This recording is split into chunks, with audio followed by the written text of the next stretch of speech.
Welcome to the Even Better podcast, where your host, Sinikka Waugh of Your Clear Next Step, brings you exciting content about making communities better by helping people get even better at work. Well, hello, everyone, and welcome to the Even Better podcast. Thank you so much for joining us. This is your host, Sinikka Waugh, and this is part of our ongoing mission here at Your Clear Next Step to help us all have even better work days. I am delighted to welcome back to us our guest, Missy Paxson. Missy, thank you so much for being here today. Thanks for having me. This is such a joy. What a delight. We get to talk about one of my favorite topics, one of the topics that got me into this business in the first place. And Missy, if I think about our roots, when I go back to my origin story about when I knew for sure that I would run a training company, and it would have something to do with leadership, and it would have something to do with project management.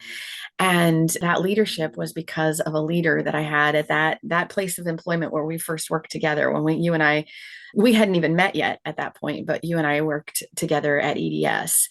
And that leader that I worked with taught me some amazing characteristics of leadership and what great leaders look like. And I will never forget the day that he demonstrated to me what a great, in a powerful moment. That's just one of my great stories of what great leadership looks like. And you have had some amazing leaders in your career, and you've demonstrated just amazing leadership in your career. And so today we're talking about the 4 characteristics of the best leaders. So I love that. Tell me, why did you pick that as our topic today? Yeah, absolutely. I think a lot of times, and what's happening in the corporate world, or just in a lot of areas right now, is a lot of people are getting promoted based on their skills because they're really, really good at what they do, but they don't necessarily have the people skills, and they lose sight of that. And then they struggle because they're trying to understand, here's what I was really good at and what I did before, and now I'm a leader. What does that mean? And sometimes we forget about, well, what did you think was a good leader? Like if you look back on your career, what made you think this was a really, really good leader, and why were they a good leader? And odds are it's because they matched these 4 characteristics, but we don't think about that. We just go right into, I'm a leader now. What does that mean? And I got to go, go, go. And we forget the people part. And so I really wanted to talk about that because I know I have talked to people recently, in fact, that have been promoted, rightfully so, in a good position, but they're struggling with, how do I do this people thing? Like I know how to do it, but I get nervous about it because I've been known for being kind of the subject matter expert in my area, but now I've got to take care of the people side. And what does that mean to be a really good leader? And there are trainings out there on some things, but they don't always get into what it really means. And so I think it's good to think about, what did you think was a good leader, and what made you feel like a successful employee because of that leader? And so I think it's good just to call it out. Fantastic. Fantastic. So today we're talking about 4 characteristics of the best leaders. And one of the things I want to just call out here abundantly, and I think you're hinting at it, is that leadership doesn't require, and we teach this in Change Makers too. We have two different modules that talk about how we inspire and lead and connect and bring out others, that it doesn't require necessarily a formal title. Leadership doesn't mean, hi, I have a check mark next to my name that says I have direct reports. I don't have to have that in order to lead. I can lead people with an indirect team. I can lead people as a project leader. I can lead people as a team leader. I can lead people as a collaborator, as an influencer, as a colleague. I can lead. I don't have to be a quote manager to lead. If I am a people manager, I darn well better be leading. But if I don't have that title per se, I can still be a leader. And everything that you're going to talk to us about today is consistent with that. Is that fair to say, Missy? Yes, that's very fair to say, because you may be promoted and maybe promoted to an HR leader where you actually have direct reports, but you may have been promoted to the team leader. So you're just over a team of people that are a little bit more green than you, maybe could be even interns. There's a lot of times where you get promoted to kind of be a lead over interns. And how do you help them? Again, not from an HR perspective, it's just you're leading that effort in that team. So absolutely right. You bet. All right, well, let's dive right in. So 4 characteristics of the best leaders. The first one, and hang on, I forgot to introduce you. I shared how you and I go way back, but I forgot to introduce you to the audience. So let's talk about, for those who don't know you, Missy, you are an Agile coach, you are a product manager coach, you are a seasoned business analyst, a project manager, a trainer, and a coach within our team here at Your Clear Next Step. You also have your own business, Greater Within, a coaching practice that you have, and you and I have been friends and colleagues, and we've worked alongside each other for many years. So I just assume everybody who knows me knows you, but that's not necessarily fair. What else did I not say about you that you want to make sure that the audience understands about who you are and what you do? Yeah, no, I think you covered it all in there. So you've really covered everything that I've done in the span of my career and how long we've known each other. That's funny. I didn't even catch that either, because if they know me, they know you too. So Fair enough. So if you're looking for more of Missy's content or more about Missy, you can go to the Your Clear Next Step website. You can see about our team. There are more podcasts that Missy and I have recorded together. There are some ways that you can see that what stuff Missy gets involved in here at Your Clear Next Step. And you also have the opportunity then to connect with Missy in other ways as well. And you can find Missy through Your Clear Next Step or through her business Greater Within. All right, so we're diving into 4 characteristics of the best leaders. So the first one that you had identified is that leaders they stand on the front line with their people. They're not giving orders from a tent. Let's unpack that a little bit, Missy. What do you mean by that? yeah, absolutely. And so really that kind of comes from, if you think of from like a military standpoint, right? Back where they had the tents and they were given orders and they go out to the front line together. It's the leaders aren't telling their people to do things that they wouldn't expect or do themselves. So you are there supporting them. You are on the front line with them. You are going to those hard meetings together. You are tackling issues together. You're not telling your team, whether that's a direct HR relationship or not, you're not telling your team and barking orders at them to do things and then standing back and watching them go and defend whatever they need to defend without you there. You are with them. You are on the front line. In fact, there are times when sometimes office politics get hard, and there are times where you may push them behind you a little bit, and you take the stance and you are defending your team, and you're there with them, working with them side by side. It is not you're giving the orders and then you're sitting back drinking coffee while they're going to have a really difficult conversation. You are there with them. You're coaching them along the way. Now, that doesn't mean you have to do everything with them. That gets into micromanaging, and we don't want to do that. But it's more that you are there. Your people know, whoever you're leading, they know that you've got their back, that you are going to be right there with them when the going gets tough. You're not going to leave them. You're not going to just tell them to do things that you would never do. If you wouldn't go have a hard conversation with a C-suite employee, why would you ask your employee to do that, or the person on your team that you're leading in from if it's a non-HR relationship? You need to be right there with your people, and they need to feel that and know that. It's really, really important. It grows trust and respect. Lots of trust and respect. The best leaders I can think of that I've had in my career are those that I knew had my back. They were with me. Even if I was wrong, I would be told, here's a better way to do that. It's not that I'm not getting educated along the way, but I know that they have my back. They're there for me, and they will go with me if I'm having difficult conversations. I can come to them and say, I need help. And there's not the judgment zone there. It is, I'm going to help you. I'm not just going to bark at you and tell you what to do and then leave you on your own.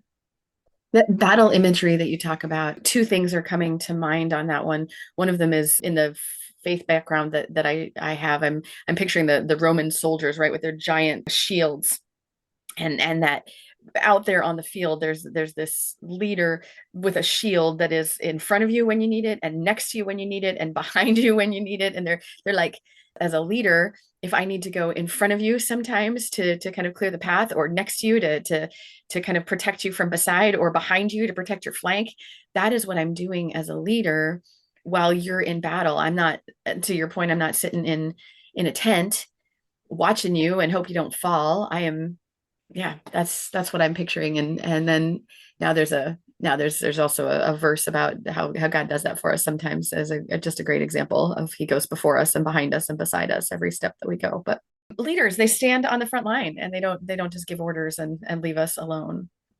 Yeah, I love it. Okay, so let's move to the second one. Leaders take time to know their people. Leaders take time to know their people is the second one. Let's take some time with that one. What does that look like from where you stand, Missy? Yeah, so this is where we need to really take the time to know what makes our people tick. How they work, how they function, how do they prefer recognition? Because sometimes we will recognize somebody in a meeting, and maybe a large meeting that we have, because we want them to get the recognition for what they're doing. And so we do it publicly, but maybe that person's embarrassed by that, and that's not something that they want.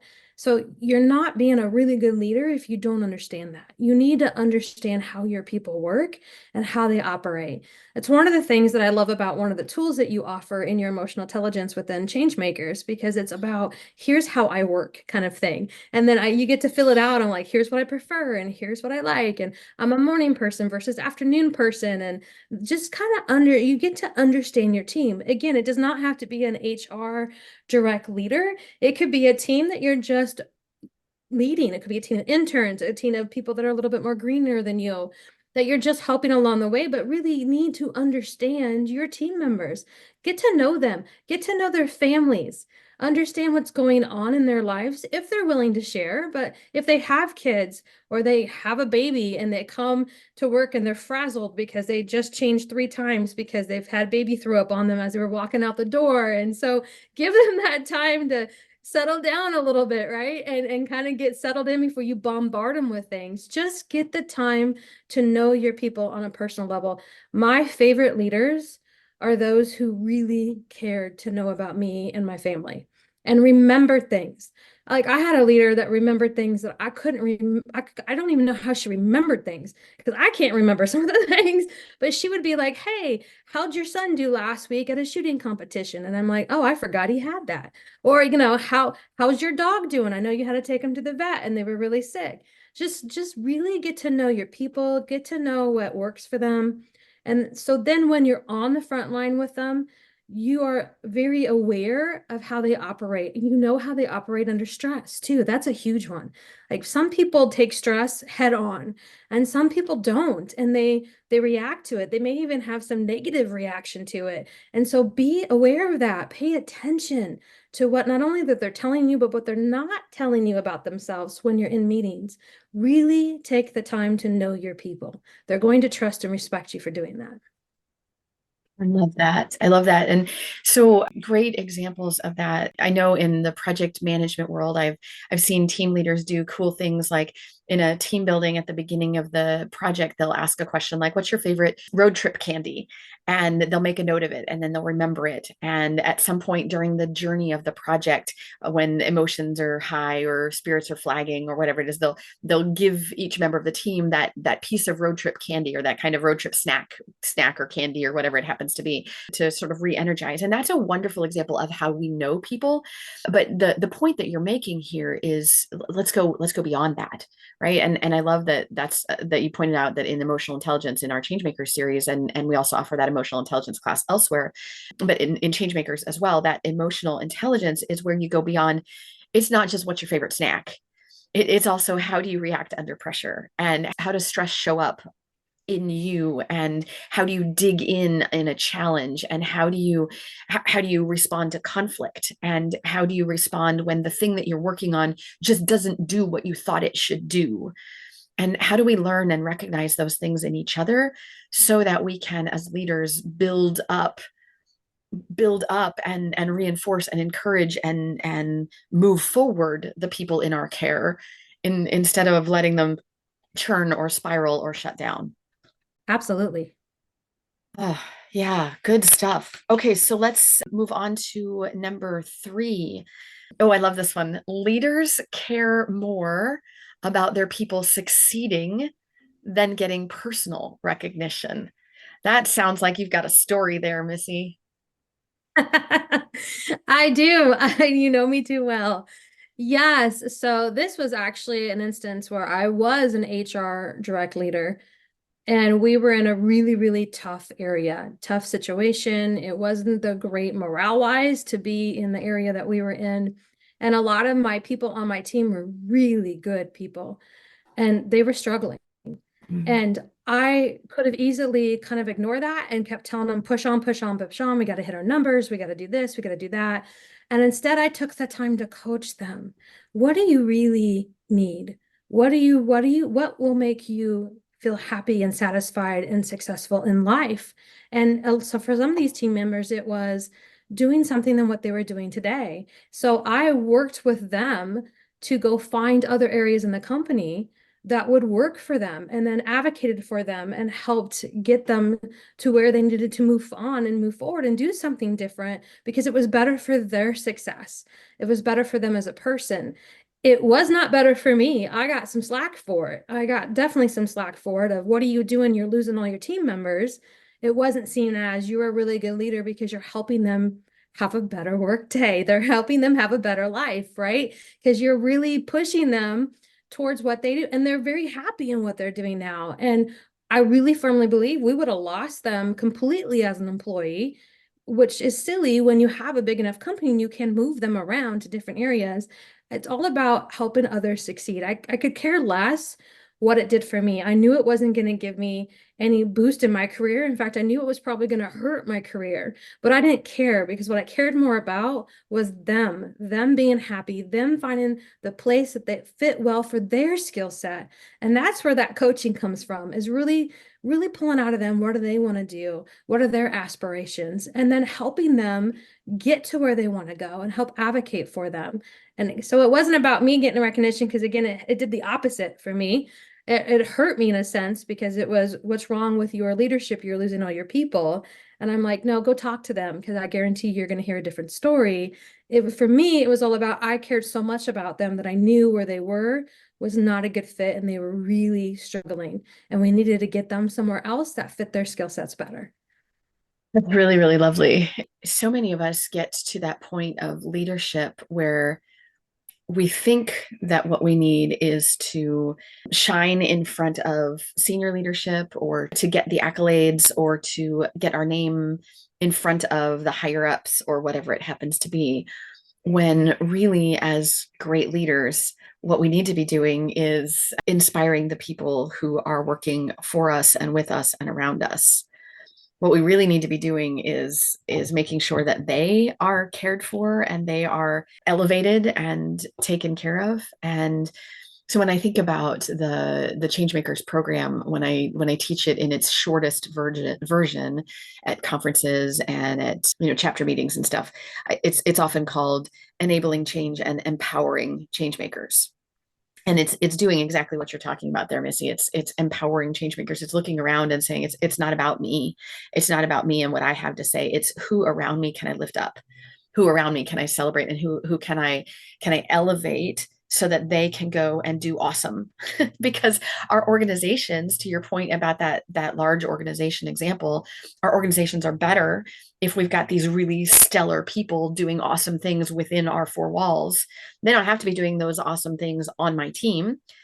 They should be doing those awesome things around me on other teams, and heck, if they get promoted above me or to my same peer level, then we can do awesome things together. And if they get promoted above me, then my sailing gets easier, because I've got people who are allies then above me making decisions. And great. Great. I love it. Love it, love it. Okay, so if you're listening and you are just dialing into this podcast and you're like, I checked out a minute because I was driving and I wasn't paying attention, I'm going to need you to go back and rewind, because this is really great stuff. We are here with Missy Paxson, and we're talking about 4 characteristics of the best leaders. And if you've been listening and you're thinking to yourself, how do I apply this? There's some good practical, tactical stuff. Missy has given us really great examples of things you can do. It's not just theory. It's not just this hype idea. These are tactical things you can do. So we're ready to go to number 4. So leaders build a team of people who feel valued for what they bring to the table. Let's talk about that. Yes, absolutely. So if you're a leader, I completely believe that your job is to go out and build an awesome team who feel completely valued for what they bring to the table. So your team are, one, not going to be like you, and you don't want them to be like you, that you want them to have their own unique characteristics. And two, you're probably, well, you aren't going to be the smartest person on the team. You want to build a team of people that are smarter than you, that bring more to the table than you can. And so many leaders get that wrong. They think, I'm the leader, I'm the one that has to know all the information. No, you don't. Your job is to influence and coach and help them through things and be there with them and do it together, but you don't have to be the smartest. Some of the best leaders I've had are those who aren't the smartest, but the best people out there. They're the ones who care the most about their people, and they trust their people to do what they know how to do. And they make them all feel valued for who they are. And that is really important, because so many times leaders will try to kind of put their people in a box, whether that's an HR or whether that's just an influence leader. But you try to, sometimes we get with the mindset of, they have to work the way I work, or, I'm a real type A person, very checklisty kind of person. And so if they're not doing that, they are falling behind, where they maybe be very creative and they do things very differently. We need to make sure that everybody feels valued and bring their uniqueness to the table. Let's celebrate their uniqueness, because the best teams are the teams that are made up with people who aren't alike. Those are the best teams, because you've got diversity in there. When you bring different aspects and different, I think of it like a different recipe, right? If you're putting a cake together and you're using nothing but eggs, it's not going to taste good, right? You've got to have the cocoa and the eggs and the flour, and they all have different consistencies and taste. And that's what you need. You need to make sure that you bring together a team that everybody feels valued for what they bring to the table, that they feel important, that they feel like they matter, that they feel like they're making a difference. Because at the end of the day, that's what everybody wants. It doesn't matter if you're talking a Scrum team to a large project team to an HR direct team reports that you have. Everybody wants to make a difference. They want to feel valued. They want to feel important. And everybody was created uniquely. Not one of us is the same. We're like snowflakes. We're all different. Even I have identical twin cousins who are different. They're different in their personalities. Their genetic makeup may be the same, but their personalities are different. So we want to draw that out. We want to draw that out of people. We want to understand what that is, because that is the secret sauce. Everybody feeling comfortable, feeling valued, and bringing their uniqueness to the table.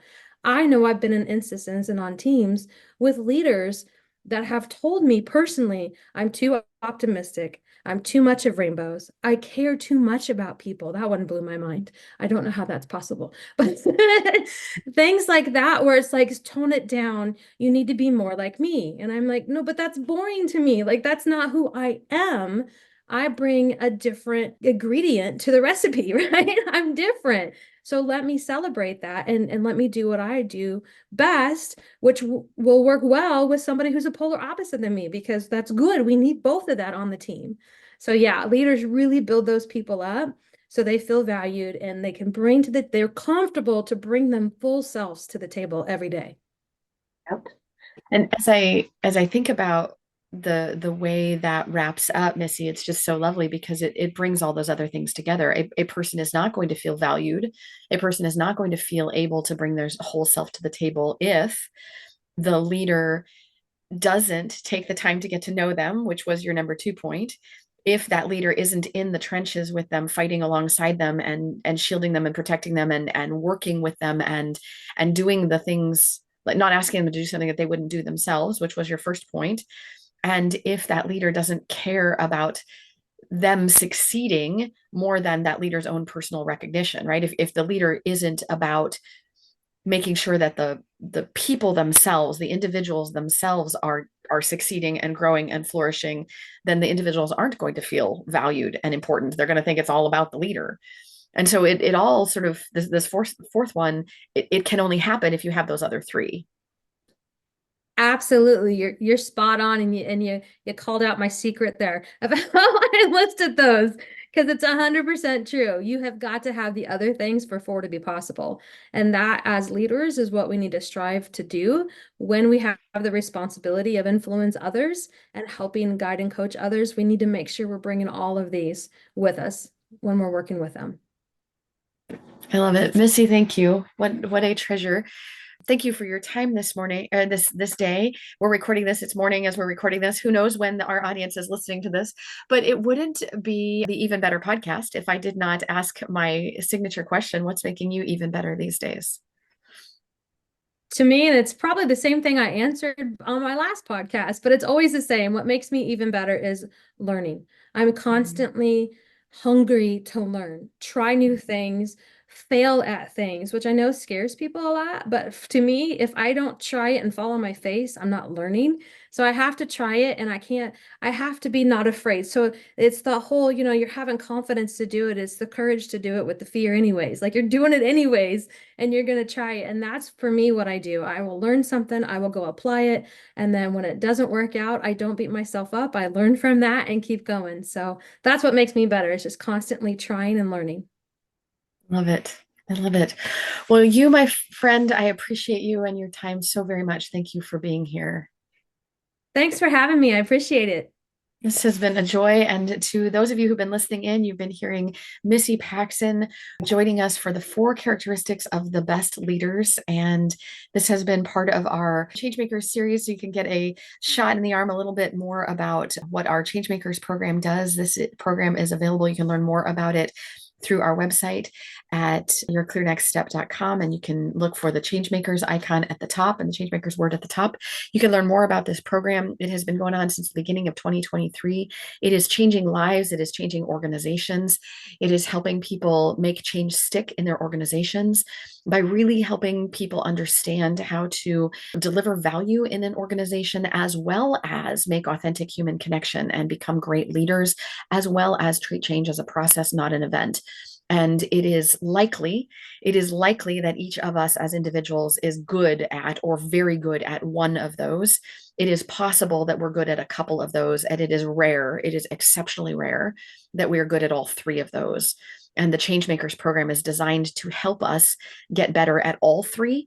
And it is intentionally sequenced in such a way to build our skills at all 3.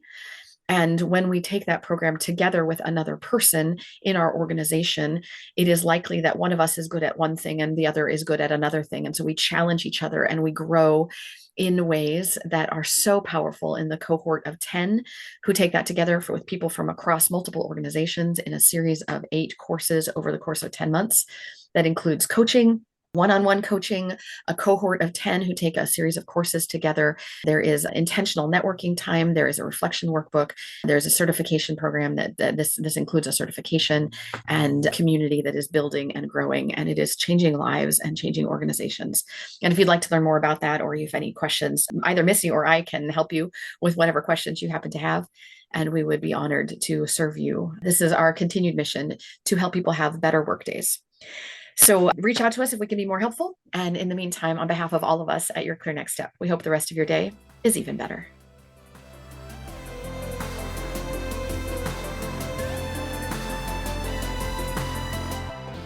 Thank you for tuning in today. The Even Better podcast will be back with more content soon. But in the meantime, subscribe to our podcast or check out our website at yourclearnextstep.com for more information. See you next episode.